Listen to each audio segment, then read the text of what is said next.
KTV વિશેષમાં ભાવનગરથી સમાચાર મળ્યા છે કે ભાવનગર ખાતે એલઆઈસી વેસ્ટર્ન ઝોનનું 24મું અધિવેશન ભવ્ય રેલી સાથે શરૂ થઈ ગયું છે। આ અધિવેશનમાં ગુજરાત સાથે મહારાષ્ટ્ર અને ગોવા સહિતના રાજ્યોમાંથી વર્ગ 3 અને 4ના કર્મચારીઓ મોટી સંખ્યામાં જોડાયા છે। એમાં મોતીબાગ ટાઉન હોલ ખાતે યોજાયેલા કાર્યક્રમમાં હોદ્દેદારો દ્વારા કર્મચારીઓની ભરતી, એલઆઈસીમાં વધતા એફડીઆઈ તેમજ અન્ય મહત્વના પ્રશ્નો અંગે માર્ગદર્શન અપાયું છે। જ્યારે 2 દિવસીય આ અધિવેશનમાં આગેવાનો દ્વારા સરકાર સમક્ષ મુદ્દાઓને પ્રભાવશાળી રીતે રજૂ કરવાની દિશામાં ચર્ચા કરવામાં આવી રહી છે।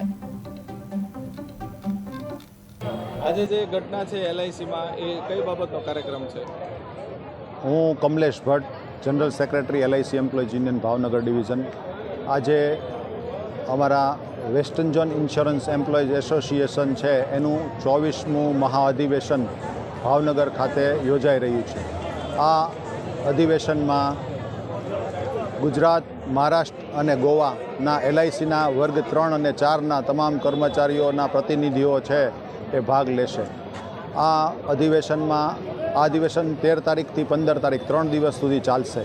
સૌપ્રથમ અત્યારે રેલી પ્રસ્થાન કરશે ટાઉન હોલ સુધી એલઆઈસી ઓફિસથી અને ત્યારબાદ ત્યાં આગળ ઉદ્ઘાટન સત્રનો પ્રારંભ થશે।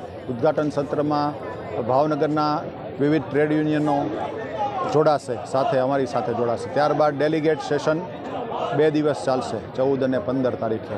આ સેશન ડેલિગેટ સેશનની અંદર આજના અત્યારના જે પરિસ્થિતિ છે, આર્થિક પરિસ્થિતિ, એમાં વીમા ઉદ્યોગને લગતા પ્રશ્નોની ચર્ચા થશે। ખાસ કરીને એલઆઈસી કઈ રીતે મજબૂત બને એ માટે આ અધિવેશનમાં ચર્ચા થશે। અત્યારે સરકારે જે 74%થી 100% સુધી એફડીઆઈ વધારી રહી છે એનો અમે વિરોધ કરી રહ્યા છીએ। એલઆઈસીના વધુ ડિસઇન્વેસ્ટમેન્ટનો પણ અમે વિરોધ કરી રહ્યા છીએ। એલઆઈસીમાં વર્ષોથી ક્લાસ 3માં અને 4માં ભરતી થઈ નથી।